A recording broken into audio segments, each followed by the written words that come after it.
The Mercedes door handle burned cold against my palm. 22 degrees, County Road 14, nothing but frozen darkness and the smell of diesel exhaust mixing with my own breath hanging white in the headlights. "Get out, Raymond." Claudia leaned across the passenger seat, her face lit red by the dashboard.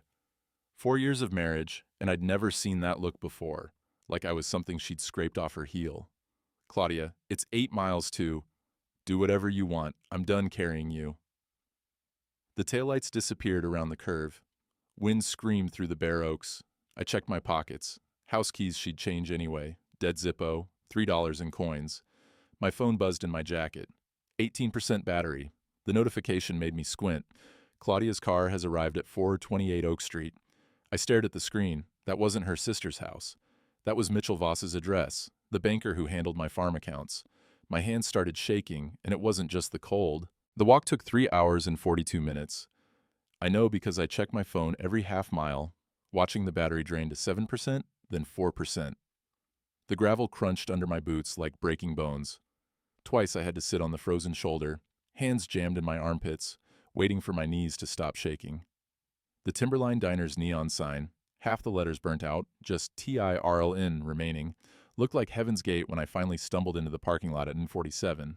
The door chime jangled. Warm air hit my face like a slap. Marge looked up from behind the counter, coffee pot frozen mid-pour. "Jesus, Ray, you walk here?" I couldn't answer, just made it to the nearest booth and collapsed, my fingers too numb to work the phone. She brought coffee without asking, black, steam rising in the fluorescent light. The mug burned my palms, but I held on anyway. "You need me to call someone?" "Hank," I managed. "Hank Bosworth." She knew the number. Everyone did. 20 minutes later, his '78 Ford rumbled into the lot, baby blue paint gleaming under the parking lights. Hank came through the door smelling like Old Spice and diesel, took one look at me, and sat down across the booth without a word. "She kicked you out." Not a question. He'd already heard, probably from 3 different sources on the CB by now. I nodded, wrapped both hands around the coffee. My phone buzzed on the table between us. Claudia's car leaving 428 Oak Street. Duration 2 hours 41 minutes. Hank leaned forward, read it, and his jaw went tight. "What's 428 Oak?" "I don't know." But that was a lie. I knew the address. I'd written checks to that address for 4 years.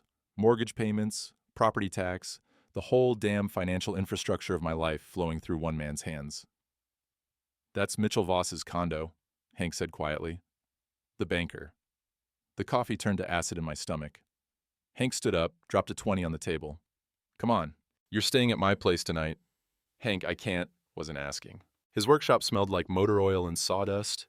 He set me up on an old army cot near his wood stove, the kind of heat that seeps into your bones, so. Above his workbench, the CB radio crackled with voices, retired men checking in the way they did every night. "Plumbline, you there? Breaker 19, anybody seen Earl?" The sound was almost comforting, like distant family. I sat on the cot, still wearing my jacket, and stared at my phone.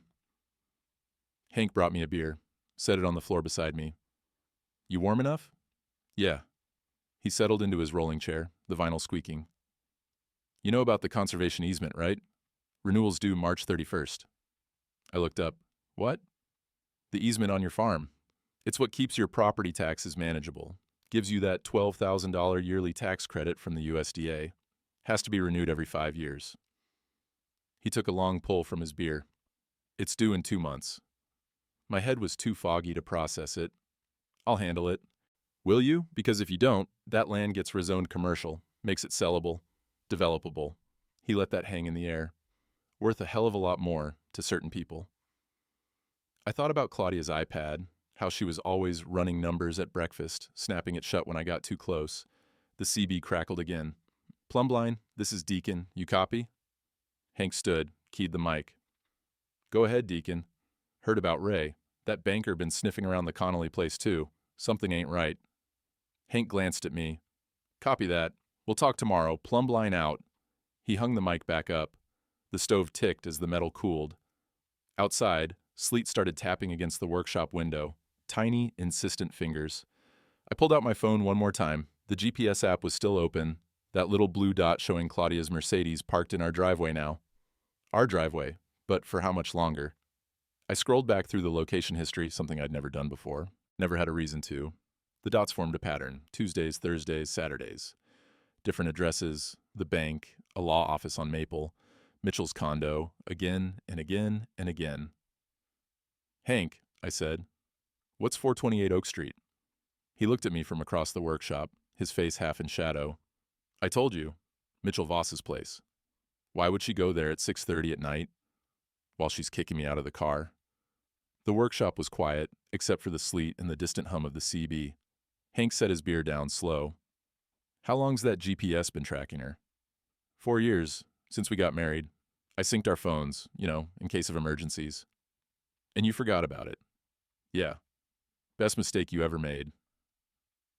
Hank rolled his chair over to his computer, an ancient Dell covered in grease smudges. "Bring me that phone." I handed it over. He plugged it in, clicked through screens I didn't understand. His face stayed blank, but his breathing changed. "Ray, she's been going to his condo every Thursday night for the last 6 weeks." He scrolled. "Before that, different schedule, but same place. And look, every Tuesday at 2 p.m., she's at Harwell & Associates on Maple Street." "Who's that?" "Lawyers." He kept scrolling, his finger moving down the screen. "And Saturdays, 10 a.m., First National Bank. Not just random errands, Ray. This is a pattern. This is, He stopped, looked up at me. "This is a plan." The sleet turned to freezing rain, hammering the metal roof like buckshot. I thought about Claudia's face in the car, that look of disgust. How long had she been planning this? How long had I been sleeping next to someone who saw me as an obstacle? My phone buzzed one more time. Claudia's cars arrived at 428 Oak Street, 10:47 p.m. She'd gone back. Pastor Dale's office smelled like old hymnals and burnt coffee. He sat behind his desk. 30 years at Milford Community Church, farmer's son, the kind of man who still wore a suit on Wednesdays. Claudia perched on the edge of her chair, tissue pressed to her nose. "I just don't know what to do anymore, Pastor." Her voice cracked perfectly. "He's drinking again." I stared at her. "That's not—" "Raymond, please." Pastor Dale held up one hand. "Let her finish." Claudia dabbed at dry eyes. "It started small, a beer here and there, but last month I found a bottle of whiskey hidden in the barn, and the mood swings." She looked at the pastor, not me. "He grabbed my arm last week, left bruises." "That is a goddamn lie." "Raymond." Pastor Dale's voice carried weight, disappointment, the kind that made you feel 6 years old again, caught stealing from the collection plate. Claudia reached into her purse, pulled out pamphlets. Al-Anon, living with an alcoholic. The pages looked worn, handled. She'd been carrying them around, waiting for this moment. "I've been going to meetings," she whispered. "In the next county. I didn't want anyone here to know, didn't want to embarrass him." The church secretary knocked, poked her head in. "Pastor, sorry, your 3 o'clock is here." "Thank you, Marcia. We're almost done." I watched Marcia's face as she looked at me. Pity, she'd already decided. Pastor Dale folded his hands. "Raymond, I think it would be good for you to attend some AA meetings. There's one in Coopersville on Tuesday nights. I don't have a drinking problem. Denial is the first sign." He said it gently, like he was breaking bad news. "And Claudia, I want you to know the church is here for you. Whatever you need." She smiled through her tissue. "Thank you, Pastor. That means everything." As we walked out, she touched Pastor Dale's arm, leaned in close. I was 5 feet ahead, but I heard it. "How much do you think the farm is worth? Just for estate planning purposes?" Pastor Dale's face shifted, just for a second, from shepherd to appraiser. "Well, with land values what they are, I'd say $1.2 million, easy. Maybe more if it's developed." "Developed." She said it like she was tasting the word. I kept walking, made it to the parking lot before my hands stopped shaking. The county courthouse basement smelled like mildew and old paper. Mrs. Abernathy, the recorder's clerk, squinted at me over reading glasses that hung on a beaded chain. "You want copies of your own property records?" "Yes, ma'am." "That'll be 50 cents a page." She disappeared into the back, her orthopedic shoes squeaking on linoleum. I waited under flickering fluorescent lights, surrounded by filing cabinets that probably dated to the Civil War. The scanner hummed. Mrs. Abernathy returned with a manila folder, set it on the counter. "That's everything filed under your name in the last year. Comes to $4.50. I counted out bills, started flipping through the pages. Property deed. Original from when my grandfather bought the place in 1947. Transfer to my father in 1978. Transferred to me in 2003 when Dad died. All in order, then a newer document. Conservation easement cancellation, filed February 3rd, 25. My signature at the bottom. I stared at it. The loops and slants matched mine, the way I dotted my I's, the little flourish on the H in Hutchins, but I'd never signed this. February 3rd, I was at the VA hospital in Coopersville for my annual checkup. I had the appointment card in my wallet still. Mrs. Abernathy? She looked up from her computer. This document, do you remember who filed it? She came around the counter, peered at it through her glasses. Oh, that one came through mail, notarized by, she checked the stamp, Sandra Kellerman, over in Fairview. And you didn't think it was strange, me canceling the easement? She shrugged. Not my job to question, Mr. Hutchins. If it's notarized, it's legal. That's how it works. I pulled out my phone, called the only lawyer I could afford, legal aid 40 minutes away, got a receptionist. I need to talk to someone about document forgery. Hold, please. Muzak. 3 minutes of it. Then a tired voice. This is Cheryl Benson. What's the situation? I explained. The signature, the date, my alibi. Silence on the other end. Then, Mr. Hutchins, proving forgery costs money. Expert analysis court fees, you're looking at $15,000 minimum. Up front. Do you have that? No. Then I'm sorry. I really am. But without funds for an expert witness, no lawyer will take this case.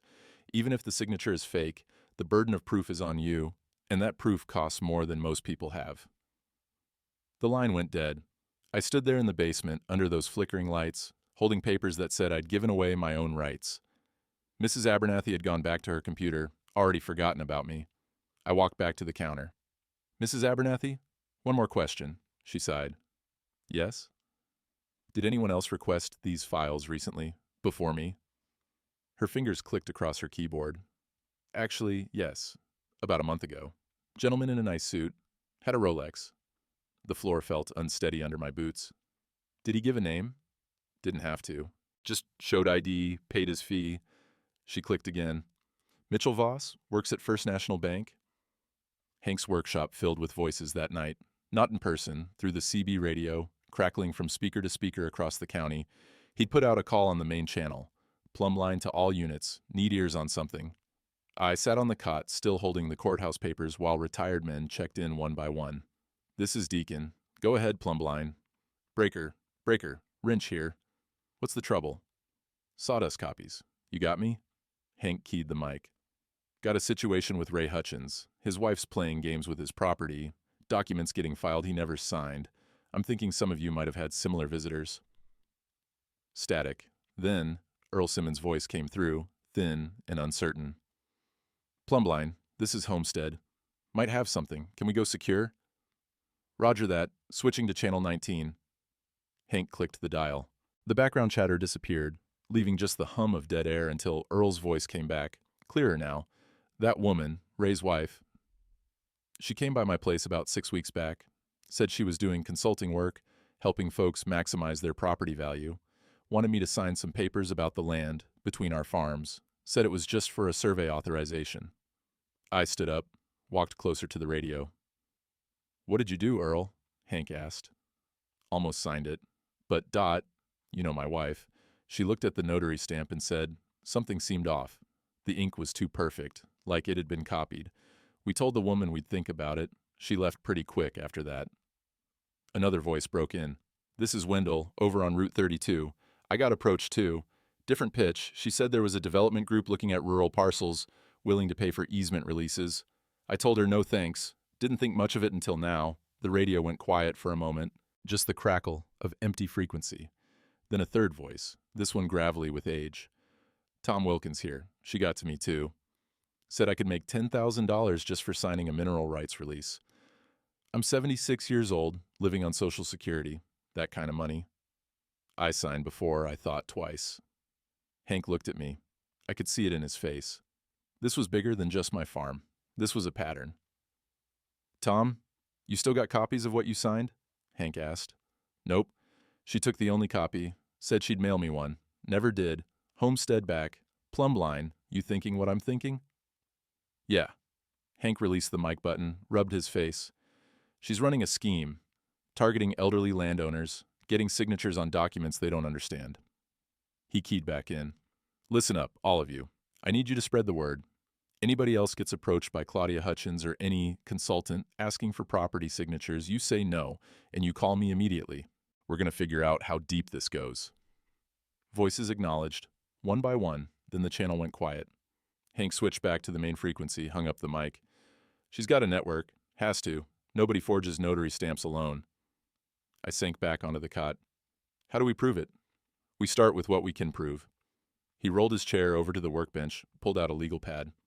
You got that GPS app still tracking her? Yeah. Good, show me. I opened my phone. The history went back 4 years.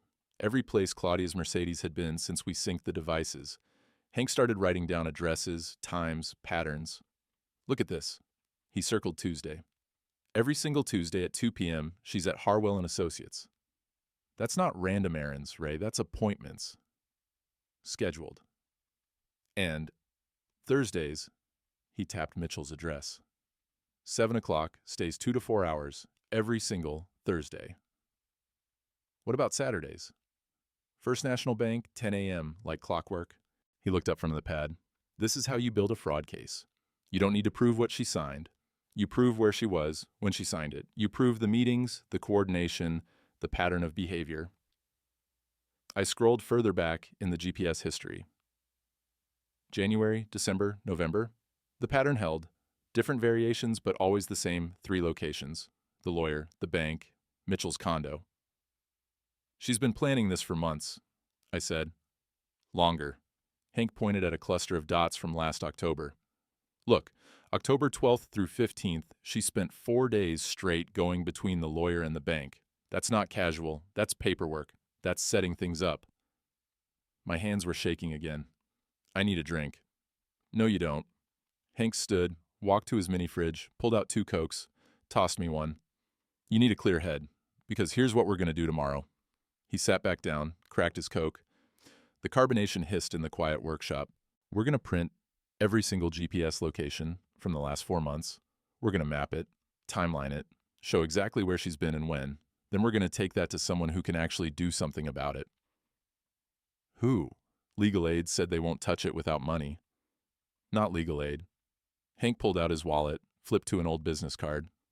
My cousin's daughter, she's a paralegal in the city, owes me a favor. I paid for her nursing home visit when her mom got sick.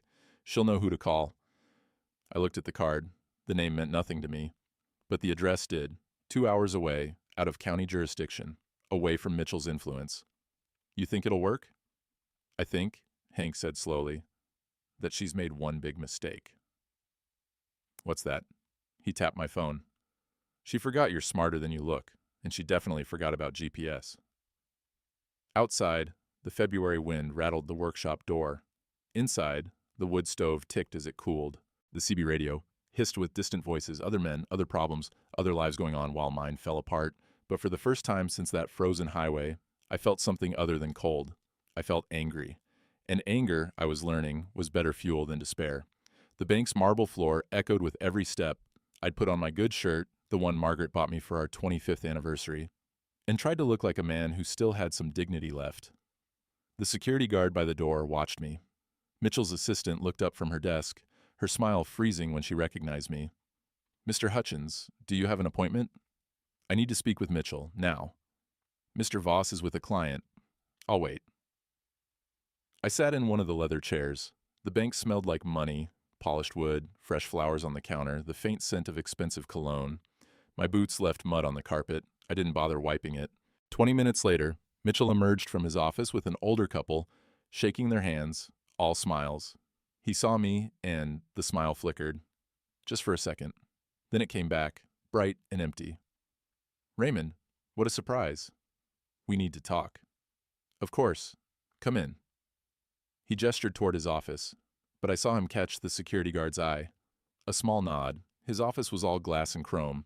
Diplomas on the wall, University of Chicago, some business school I'd never heard of, photos of him shaking hands with the mayor, the governor. His desk was clean except for a computer and a Rolex lying next to the keyboard. The watch caught the light, gold and heavy. What can I do for you?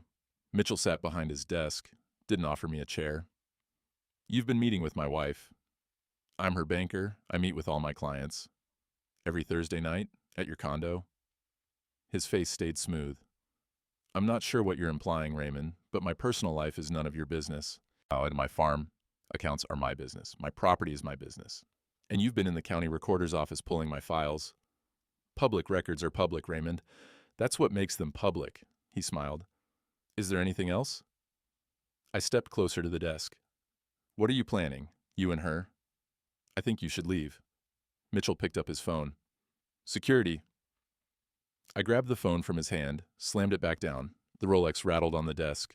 The door opened.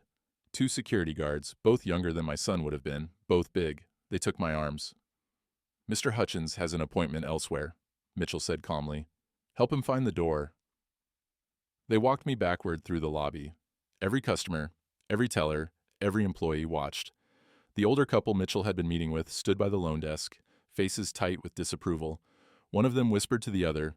The guards pushed me through the glass doors. The cold hit like a slap. You're not allowed back in, one of them said, Miss Fosso. Filing a complaint. The doors locked behind them with a heavy click. I stood on the sidewalk, hands shaking, people walking past like I was invisible. Across the street, I saw Hank's truck idling in the pharmacy parking lot. He'd insisted on coming, staying close in case things went wrong. They'd gone wrong. I got in the passenger side. Hank didn't say anything, just handed me a bottle of water. My hands were shaking too hard to open it. He's not going to tell me anything, I said. Didn't expect him to. Hank put the truck in gear. But now we know he's scared. Scared people make mistakes. We drove in silence. The town fell away behind us. Courthouse, church, the little downtown with its empty storefronts. Out here, the fields were still frozen, bare earth showing through patches of snow. My phone buzzed. Claudia's cars arrived at Sunshine Travel Agency. Where's that? Hank asked. Next to the Safeway. I opened the GPS, watched the blue dot pulse. She's been there 20 minutes. Hank turned the truck around without a word. We parked 3 spaces down, engine running. Through the travel agency window, I could see Claudia sitting at a desk, papers spread out in front of her. A woman with bright red lipstick pointed at a computer screen, smiling. Claudia nodded, pulled out a credit card, my credit card, the one we shared. What's she booking? Hank muttered. I took a photo through the windshield, zoomed in on the papers. They were too far away to read, but I could see images, beaches, palm trees, the kind of glossy brochures that promise paradise. 10 minutes later, Claudia walked out carrying a folder. She got in the Mercedes, backed out, drove away without ever looking in our direction. I was already pulling up the credit card app on my phone. It took 3 tries to remember the password. Claudia had changed it 6 months ago, said it was for security. I'd written the new one down in my wallet. The app loaded. Recent transactions, Sunshine Travel Agency, $47. I clicked on it. The details showed 2 one-way tickets to San Jose, Costa Rica. Departure, April 29th. Hank read it over my shoulder. One way. She's leaving. They're both leaving. When's April 29th? I counted in my head. 8 weeks. Hank was quiet for a long time. Then, Ray, we need to get you home. Get inside your house before she changes the locks. What? She's bought plane tickets. She's filed documents. She's got everything lined up except one thing. She needs you completely out of the picture. No access, no claims, no ability to fight back. If I was running this scheme, the next move would be to lock you out physically. It's my house. Is it? How much you want to bet there's paperwork filed somewhere saying otherwise? We drove fast. The farmhouse looked the same as always. White clapboard peeling, the barn leaning slightly to the left, Margaret's lilac bushes still bare along the fence. I got out of the truck and walked to the porch. The door was locked. I pulled out my keys. The key slid into the deadbolt, but it wouldn't turn. I tried again, forcing it. Nothing. She already changed them, Hank said quietly. I tried the back door. Same thing. The windows were locked from inside. I could see into the kitchen.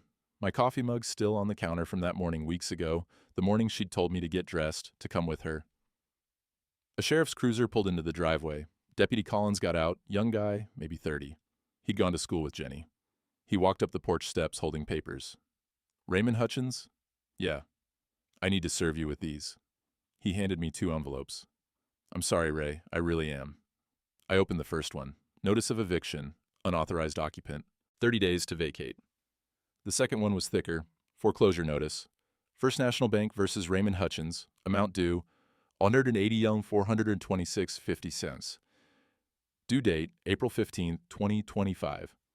What the hell is this? Home equity loan, Deputy Collins said. Apparently you defaulted on payments. I never took out a home equity loan. Says here you did. February 10th, signature on file at the bank. My vision tunned. February 10th, I'd been in bed with the flu. Claudia had brought me soup, told me to rest. She'd probably forged my signature on the loan papers while I was asleep. There's one more thing. Deputy Collins pulled out a third envelope. Complaint filed this morning. Mrs. Hutchins is accusing you of stealing $40,000 from your joint bank account. You've got a court date, April 18th. I couldn't speak, couldn't breathe. Hank took the papers from me. She's filing criminal charges? Yes, sir. Based on what evidence? That's for the court to decide. Deputy Collins looked at me, and there was genuine pity in his eyes. Ray, I'd recommend getting a lawyer, a good one. He got back in his cruiser and drove away. I stood on my own porch, looking at my own door, unable to get inside. Hank put a hand on my shoulder. My phone buzzed.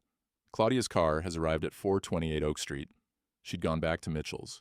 Of course she had. They were probably celebrating. Come on, Hank said. Nothing more to do here tonight. But before we left, I took photos, the changed locks, the foreclosure notice, the eviction papers, every detail. Because if there's one thing 40 years of surveying taught me, it's this. Measure everything. Document everything. The land doesn't lie. And neither do numbers. People lie. But evidence doesn't. And I was done being the man who got lied to. The barn smelled like diesel and old hay. I'd climbed through the window, my own barn, and I had to break in like a thief. The tools hung on the wall where I'd left them, surveying chains, the old transit level, stakes and flags, everything covered in dust and spider webs. In the back corner, under a tarp that hadn't been moved in years, I found my grandfather's trunk. The hinges screamed when I opened it. Inside, old photographs, deed papers, a Bible with names written in fading ink, and at the bottom, wrapped in oilcloth, the brass surveying compass. I unwrapped it slowly. The metal was tarnished, green in places, but the inscription on the back was still clear. Th. 1895, Thomas Hutchins, the man who'd staked this land with nothing but a mule and an axe. The compass fit my palm like it belonged there, like it remembered my hand. I'd used my grandfather's tools for 40 years, measured half the county with equipment just like this. Before GPS, before lasers, before computers that could calculate property lines from satellites, back when a man's word and his measurements meant something, I slipped the compass into my jacket pocket. Outside, something moved. Rusty, my old dog, limped around the corner of the barn. 12 years old, half blind, but he'd stayed. Even after I'd been gone for weeks, even with no food in his bowl, he'd stayed. He pressed his head against my leg. I knelt down, scratched behind his ears. He smelled like wet dog and dirt. I'm sorry, boy, I whispered. I'm sorry I left you. He licked my hand once, then his legs gave out. Just collapsed, right there in the frozen mud. I caught him, eased him down. His breathing was shallow, labored. No, not now. Come on, Rusty. But I could feel it, the way his body went slack, the way his eyes fixed on something I couldn't see. He'd been waiting for me to come back so he didn't have to die alone. I held him until he stopped breathing. The sun was setting, red light spilling across the frozen fields. I dug the hole behind the barn with a shovel I'd had to steal from my own shed. The ground was hard, frost still deep, every strike sent shocks up my arms. When it was done, I wrapped Rusty in the tarp and laid him down gentle, filled it back in, found a flat stone, and set it on top. Everybody leaves, I thought. My first wife, my daughter, my dog. And now, if Claudia had her way, even the land itself would leave me. I stood there in the last light, one hand on the compass in my pocket, and made a promise to the frozen dirt. If she wanted this farm, she'd have to take it over my cold, dead body. And I wasn't dead yet. Hank's phone rang while I was washing my hands at his workshop sink. He answered, listened, his face going still. Yeah, she's here. Hold on. He handed me the phone. It's for you. This is Ray. Mr. Hutchins, my name is Jenny. The voice was careful, formal. Jenny Hutchins Moore, I know who you are. Silence on the other end. 3 years of silence, actually. 3 years since she'd driven away from this farm, told me I was making the biggest mistake of my life marrying Claudia, and I'd told her to mind her own business. Hank called me, she said finally. Told me what's happening. He shouldn't have. Probably not, but he did. I heard a truck door slam in the background. Engine noise. I'm about 2 hours out. I'll be there tomorrow morning. Jenny, you don't need to... Dad. The word stopped me cold. She hadn't called me that in years. I'm not asking permission. I'm coming home. We can fight about it when I get there if you want, but I'm coming either way. Why? The line went quiet. Just road noise and her breathing. Because Hank said you buried your dog today. And because I was wrong, too, okay? I left when I should have stayed. I said things I shouldn't have said, and maybe... Her voice cracked. Maybe we're both tired of being alone. I couldn't answer. My throat had closed up. I'll see you tomorrow, she said. Don't do anything stupid before I get there. She hung up. Hank took the phone back, set it on the workbench. Outside, full dark had fallen. The workshop was warm from the wood stove, smelled like coffee and sawdust. The CB radio crackled with distant voices. I pulled the compass from my pocket, turned it over in my hands. The tarnished brass caught the light. You think she'll actually come? I asked. Jenny? Hank smiled. She's your daughter. She'll come. I thought about that, about the kind of stubbornness that runs in families. The kind that makes a man walk 8 miles in the freezing cold rather than lay down and die.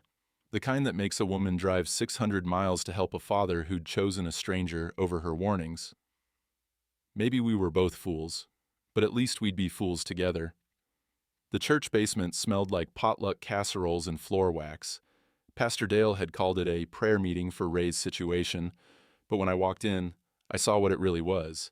Half the congregation staring at me like I was the problem. Claudia wasn't there in person. She'd called in on speakerphone, her voice crackling through the cheap speakers Pastor Dale had set up on the folding table. I appreciate everyone's prayers, she said, and I could hear the tears in her voice. Manufactured, perfect tears. Raymond's been struggling for a long time. The drinking, the paranoia. Last week he showed up at the bank, threatened Mitchell Voss. The security footage shows everything. Murmurs rippled through the room. Heads turned toward me. I just want him to get help, Claudia continued.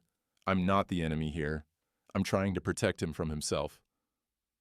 Pastor Dale nodded along, his face serious. Claudia, we're all praying for both of you, for healing and reconciliation. That's a lie. The voice came from the back of the room. Earl Simmons stood up, his wife Dot beside him. He was 73, worked this land since before I was born. His hands shook, but his voice didn't.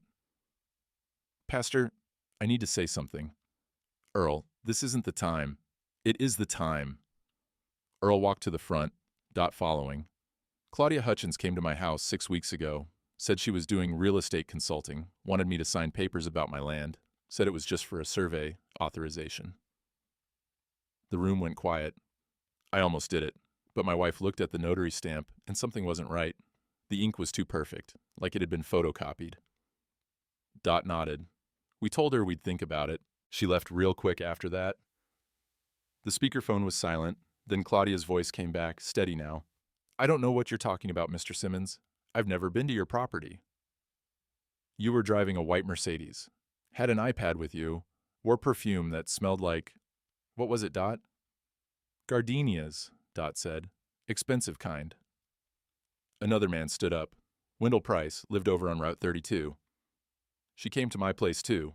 Different pitch, said there was a development group looking at easement releases. I told her no. A third man, older, voice gravelly. Tom Wilkins. She got me to sign something about mineral rights. Promised me $10,000. Never saw a dime. Never got copies of what I signed, either. The room erupted. People talking over each other, some defending Claudia, others asking questions. Pastor Dale tried to restore order, but Earl wasn't done. Pastor, that woman is running a fraud scheme, targeting elderly folks who own land, getting signatures on documents we don't understand. And I'm guessing Ray's not the only one she's married for property access. The speakerphone clicked off. Pastor Dale stared at it, then at Earl, then at me. His face had gone pale. This is a serious accusation, Earl. It's a serious crime, Pastor. Earl sat back down. And I think we need to talk about it honestly instead of pretending Ray's the problem here. The basement stayed quiet for a long moment. Then people started standing up, not to leave, but to speak. 4 more men, Two women whose husbands had been approached, each one adding another piece to the pattern. Pastor Dale sat down heavily in his chair. He looked at me. Raymond, I owe you an apology. Save it. I stood. I'm not here for apologies. I'm here because I thought my community would back me. Half of you did. Half of you believed her without question. I looked around the room. That's the part I'll remember. I walked out. The cold March air hit my face, rain just starting to fall. Not quite sleet anymore, but not quite spring rain either. That in-between time when winter's dying but won't let go. Hank was waiting by his truck. How'd it go? 8 people came forward. 8. I got in the passenger side. She's been working this county like a mine. Good. That's good, Ray. That's a pattern. That's evidence. It's still their word against hers. And she's got Mitchell, she's got the bank, she's got paperwork that looks legal. Hank started the engine. She's also got enemies now. People she tried to scam. That's different than just you making accusations. We drove through town, past the bank, past the courthouse. The rain picked up, drumming on the truck roof. Where to? Hank asked. Your place. Jenny's supposed to be there by now. The blue pickup, with Montana plates, was parked in Hank's driveway when we pulled in. My chest went tight. 3 years. 3 years since I'd seen my daughter's face.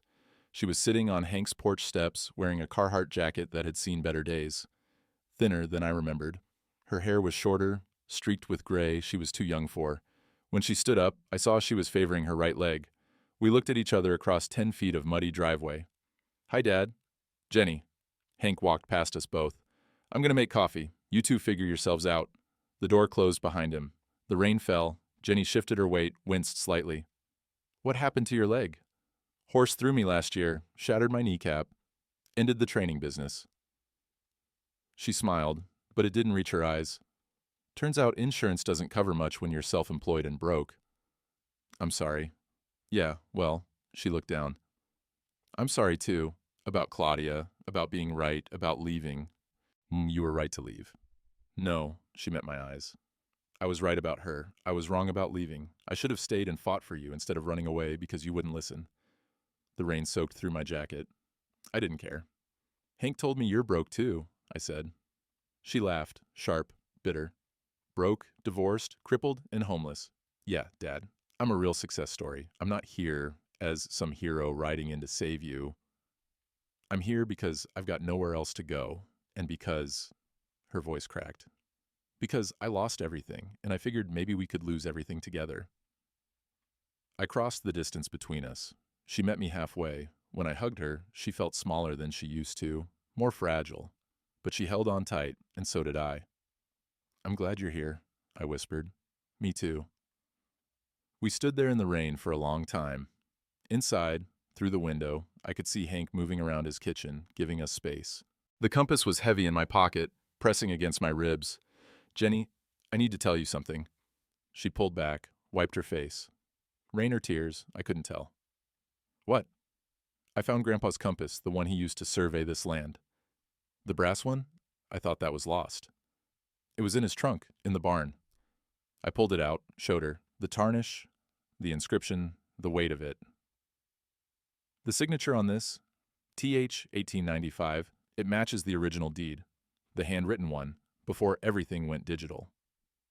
She stared at it, then at me. Dad, if you can find that original deed, already found it. It was in the trunk, too. Her eyes went wide. Does Claudia know? Nobody knows. Just you, me, and Hank. Then we've got a chance. She took the compass from my hand, turned it over. This is proof of lineage, physical, tangible proof, and if that deed's holographic, handwritten, original ink, it supersedes any modern filing. That's what I'm hoping. She handed the compass back.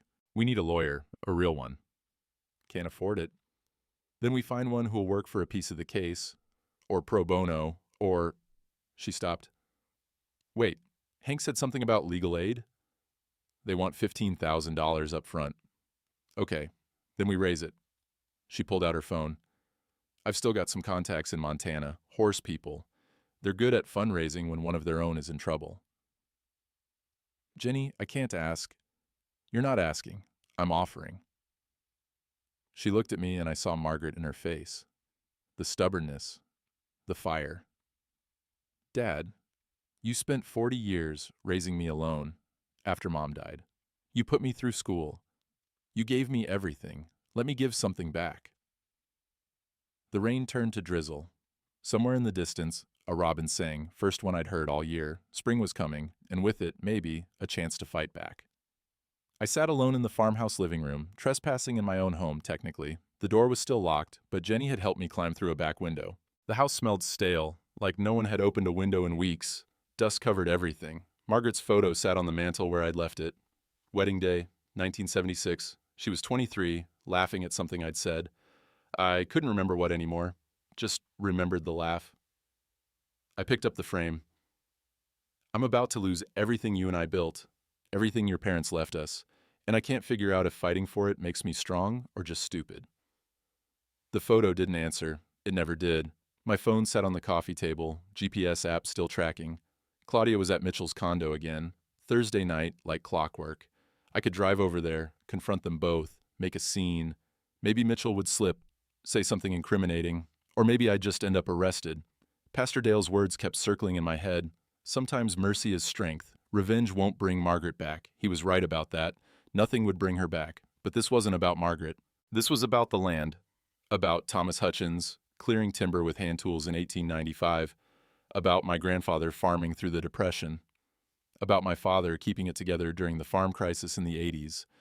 About not being the generation that lost it all to a woman with forged signatures and a banker's smile. My phone buzzed. Not the GPS this time. A text from an unknown number. Mr. Hutchins, this is Mitchell Voss. I'm authorized to make you an offer. $50,000 cash. You sign over all claims to the property, and we drop the criminal charges. You walk away clean. Think about it. This is your last chance at dignity. I stared at the message for a long time.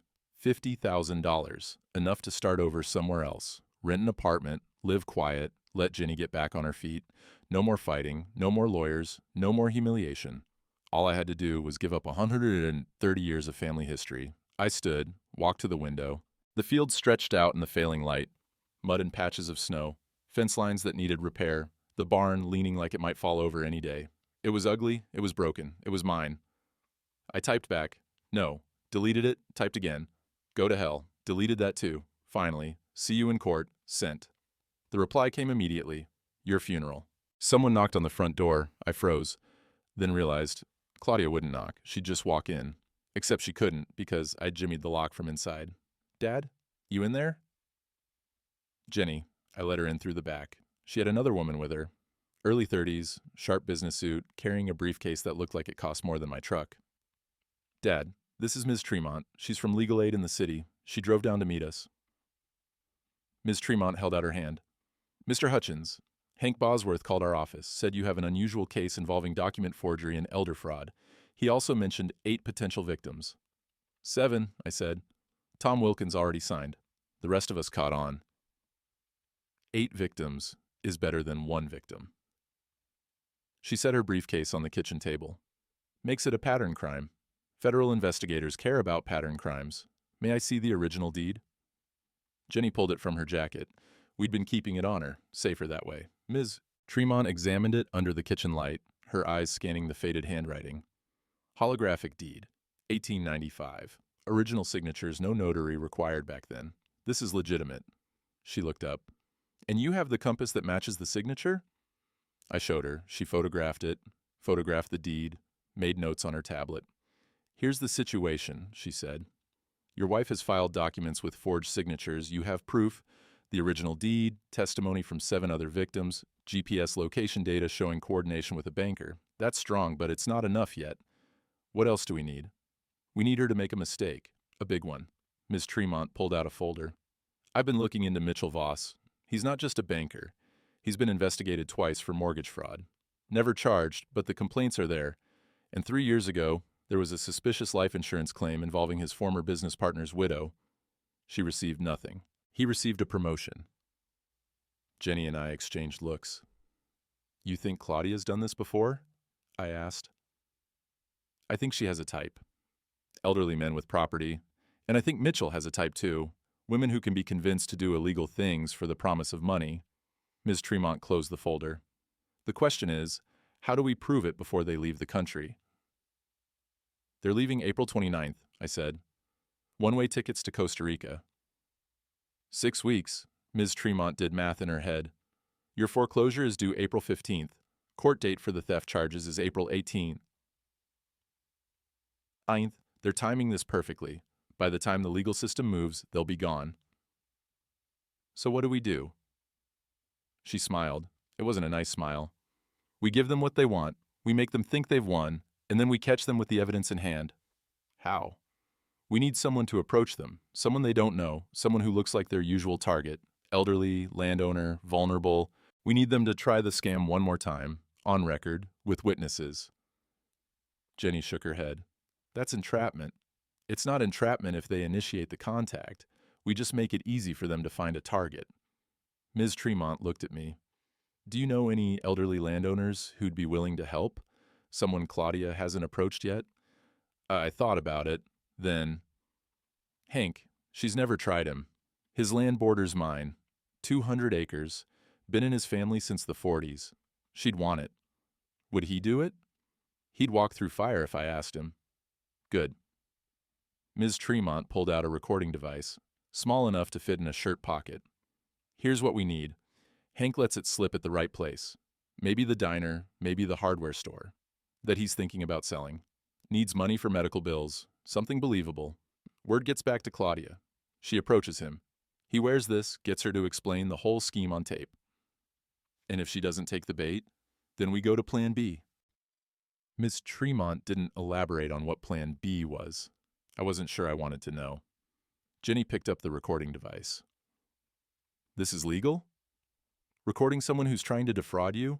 Absolutely. Missouri's a one-party consent state. As long as Hank consents to recording the conversation, it's admissible evidence. And if they catch on? I asked. Then Hank backs out, says he changed his mind. They can't force him to sign anything. Ms. Tremont stood. But Mr. Hutchins, you need to understand. This is risky. If they suspect a setup, they could accelerate their timeline. Leave earlier. Take what they've already stolen and run. Or they could get desperate, Jenny said quietly. Desperate people do dangerous things. We all stood there in my kitchen, in the house I'd lived in for 40 years, and faced the reality we were about to poke a hornet's nest, and hornets sting. My phone buzzed again, the GPS, Claudia's car leaving 428 Oak Street, heading home. Here. She'd be here in 10 minutes. We need to leave, I said. Now. We climbed out the back window, locked it behind us. Ms. Tremont's car was parked down the road, out of sight. Jenny drove her truck to Hank's. I rode with Ms. Tremont, watching the farmhouse disappear in the rearview mirror. Mr. Hutchins, Ms. Tremont said, you could still take their offer, $50,000, and walk away. Yeah. You'd be smart to consider it. Probably.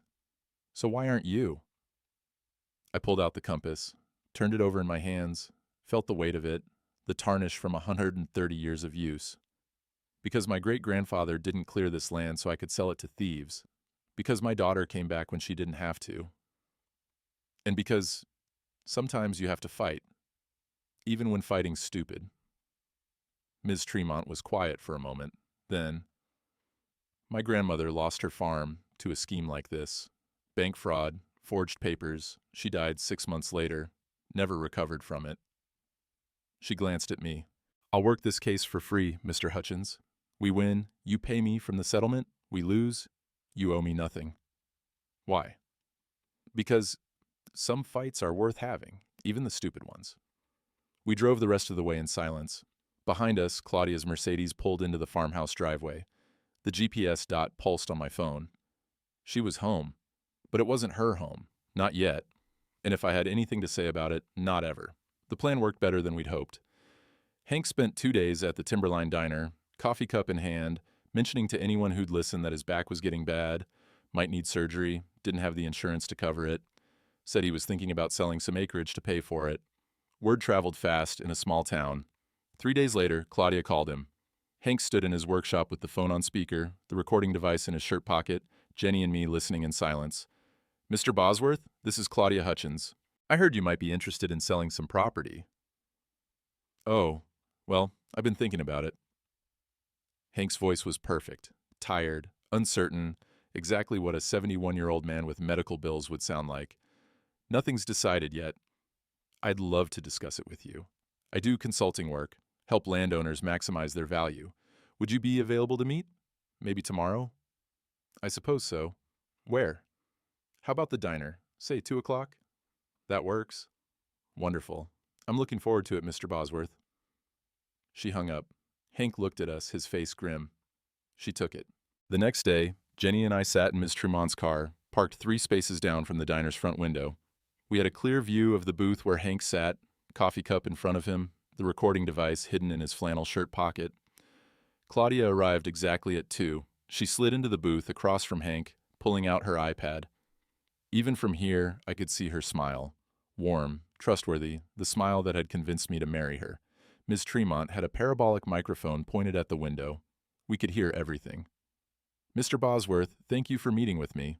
Claudia's voice, friendly and professional. I understand you're considering selling some acreage? Thinking about it. Back surgery's expensive. Of course, of course. How much land are you looking to sell?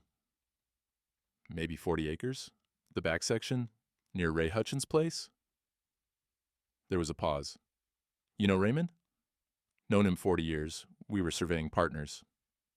Another pause, longer this time. How's he doing? I've been so worried. Hank's voice stayed neutral. He's managing. Such a difficult situation, but I'm sure he's told you his side. Claudia tapped on her iPad. Now, about your land. I work with a development group that's very interested in this area. They're prepared to offer premium rates, but there's a specific process we need to follow. What kind of process? Well, first we'd need to get the property surveyed and assessed. I have paperwork here that authorizes that. It's just a formality, really. You'd sign this form and my partners handle everything else. And what's this form say exactly? It's a survey authorization. Lets the assessors access your land to determine value. Standard procedure. In the car, Ms. Tremont leaned forward. Here we go. Hank's voice came through the speaker. Can I have my lawyer look at it first?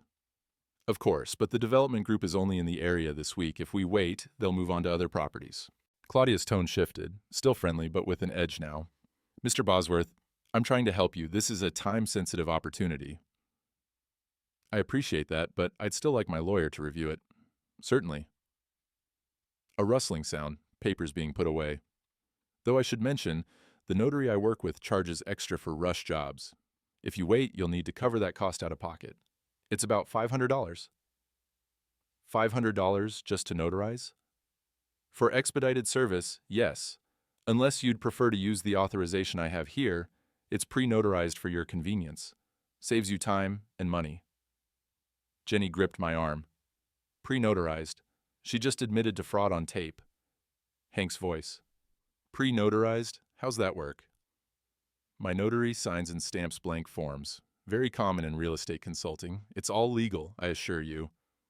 I don't know, that sounds... Mr. Bosworth, I understand your hesitation, but let me be frank with you. Claudia's voice dropped lower. Your neighbor Raymond? He's fighting me on his property, wasting money on lawyers he can't afford. It's sad, really. If he'd just worked with me from the beginning, none of this would have happened. Now he's facing foreclosure, criminal charges.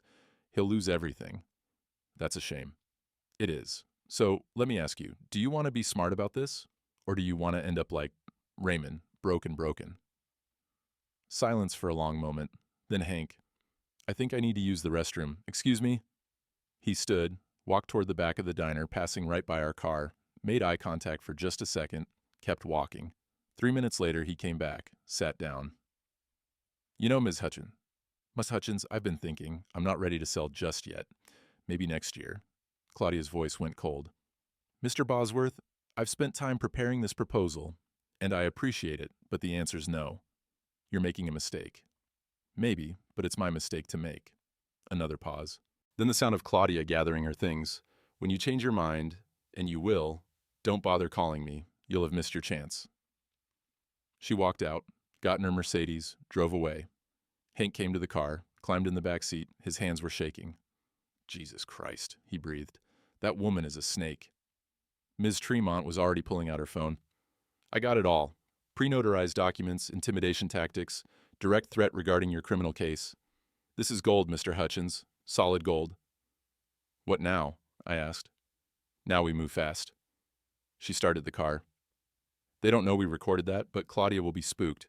She'll warn Mitchell. They might accelerate their timeline. The plane tickets are for April 29th, Jenny said. 3 weeks away. If they panic, it could be sooner. Ms. Tremont pulled onto the highway. We need to file charges immediately, get warrants, freeze their assets before they can run. My phone buzzed. Claudia's car has arrived at 428 Oak Street. She's going to Mitchell's. I watched the GPS. They're meeting right now. Ms. Tremont drove faster. Perfect. Let them panic together. Panicked people make mistakes. The next 72 hours were chaos. Ms. Tremont filed emergency motions with the county prosecutor. The recording of Claudia admitting to pre-notarized documents, blank forms signed by a notary, which was fraud, combined with testimony from Hank, Earl, and 6 other victims, was enough for a warrant, but the wheels of justice turned slow. On April 28th, 1 day before their scheduled flight, I got a call from Sheriff Kowalski. Ray, we've got a problem. Judge issued the warrant, but when we went to serve it, Claudia wasn't home. Neither was Mitchell. Their offices are empty. No one's seen them for 12 hours. My stomach dropped. They ran early. Looks like it. We've got an APB out, but if they're smart, they're already at the airport. I looked at my phone. The GPS app showed Claudia's car moving, heading east on Highway 50, toward the county airport. Sheriff, I can track her. Her car's GPS is synced to my phone. You still have access to that? She never shut it off. Where is she right now? I zoomed in. 20 miles from the airport. She'll be there in 15 minutes. We can't get units there that fast. She'll be through security before I can get there. I was already moving toward Hank's truck. Jenny and Hank were right behind me. I'm 10 minutes out. Ray, do not engage. I repeat, do not. I hung up. Hank started the engine. Jenny called Ms. Tremont, put her on speaker. We're heading to the airport, Jenny said. If they get on that plane, I'm calling federal marshals. They can stop them at the gate. Ms. Tremont's voice was tight. But Ray, listen to me. Do not confront them. You wait for law enforcement. Understood? Understood. We drove 90 miles an hour down country roads, Hank's old Ford shaking but holding together. The GPS showed Claudia's car pulling into the airport parking lot, 7 minutes behind her. We skidded into the lot. I saw the white Mercedes, 2 spaces from the terminal entrance. Claudia and Mitchell were pulling luggage from the trunk, 4 large suitcases. Mitchell had a briefcase handcuffed to his wrist. They hadn't seen us yet. Jenny grabbed my arm. Dad, wait for the cops. But I was already out of the truck, walking toward them, the brass compass heavy in my pocket. Mitchell saw me first. His face went pale. Claudia. She turned. For just a second, her mask slipped. I saw rage there, pure and cold. Raymond, what a surprise. You're not getting on that plane. Watch me. She grabbed a suitcase handle. You can't stop us. We haven't broken any laws. You forged my signature. You defrauded 8 people. You stole $180,000 from my home equity. Prove it. Mitchell smiled, but his hand shook on the briefcase. All our paperwork is in order, all properly notarized. By a notary who signs blank forms? That's fraud, Mitchell, and we've got the recording to prove it. The color drained from Mitchell's face. What recording?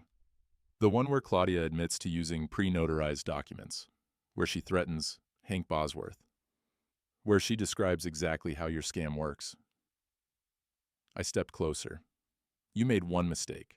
You got greedy, tried one too many people, and now 8 victims are ready to testify.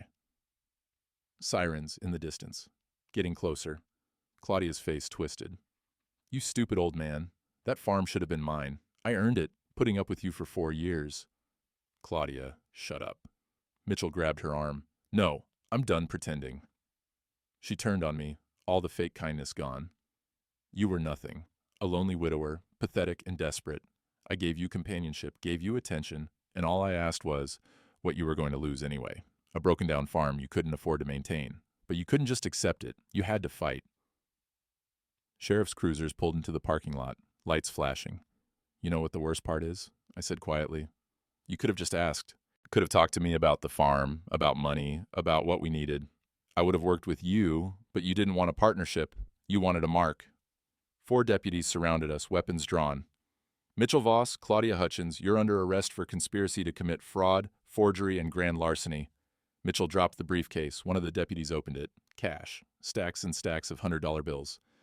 That's $240,000, the deputy said. Where'd this come from? Mitchell's face crumbled. I want a lawyer. But Claudia was still staring at me, even as they cuffed her hands behind her back. You think you've won? She hissed. You've got nothing left, Raymond. The bank still owns your house. You're still broke. You're still alone. I pulled out the compass, held it up so she could see. I've got this. My family's land, and my daughter back. That's more than you'll ever have. They led her away. The courthouse hearing took 3 hours. Judge Hartwell, 70 years old, farmer's daughter herself, listened to everything. The GPS evidence, the recording of Claudia admitting to pre-notarized documents, testimony from 8 elderly victims, Ms. Tremont's presentation of the holographic deed from 1895, authenticated by a handwriting expert the community had pooled money to hire. Mitchell had already flipped. Sitting in county jail, facing 20 years, he'd given a full confession in exchange for immunity. Described the whole scheme, how Claudia had recruited him 2 years ago, how they'd targeted elderly landowners across 3 counties, how they'd planned to leave the country with over $500,000 in cash and property deeds. He even admitted she'd planned to leave him behind once they reached Costa Rica. She'd already booked a second flight to Panama under a different name. Even the co-conspirators got betrayed in the end.